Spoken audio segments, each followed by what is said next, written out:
Alright, well, being a law-abiding citizen is one of the most overrated things you could say about someone. Now, this guy right here, Nathan Rubin, who is an award-winning author, a Democratic activist, and featured on MSNBC and Fox News, has stated that you can't call yourself a law-abiding gun owner if your response to a mandatory gun buyback is, come and get it. Okay, fair enough, you're not law-abiding, but let me just say this, and I can only speak for myself. Anytime I talk about gun control, I point out that it is an active, aggressive stance against peaceful and innocent people. I don't say law-abiding, and I'm not the only one that avoids that term. Now, why avoid that term? Because it's not something you should necessarily be proud of. And for Nathan Rubin to try and weasel being law-abiding into something positive is a bit disingenuous. Does he think that Harriet Tubman should have been law-abiding? What she did, helping slaves escape their supposed owners, was illegal. She was not a law-abiding citizen, and most reasonable people are happy about that.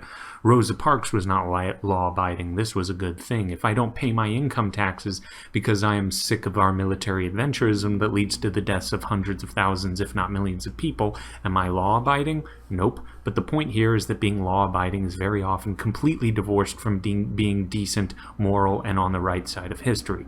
If you give food to a homeless person, there are some places in the US where that is illegal. If you feed a homeless person, you have committed a crime. You are not law-abiding. Is that a positive or negative thing that can be said about that person? In that case, it's a positive thing. If you got physically involved and stopped a man from beating his wife when it was legal, you would have been breaking a law. You would have been a criminal, but you would have been doing what I think we can all agree was the right thing.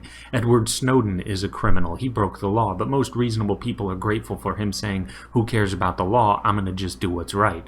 I'm sure this guy probably smoked marijuana at some point in his life, or at least people he reveres had smoked it. They broke the law. They're criminals. Does that mean there's anything at all negative to say about them in that regard? I would imagine he would say no, and I'd be inclined to agree. So now, why, when peaceful, innocent people who have never harmed another person, let alone used a gun against another person, when they're being told they must hand in their defensive tools to a government that created all those terrible, stupid, downright evil laws in the first place that I just listed, I wouldn't be saying they're not law-abiding as if it's a bad thing. Sometimes the best thing you can do is not abide by a law, and you wonder why they're not keen on this. So if you want to criticize them by saying they're not law-abiding, fine, but do not get it confused.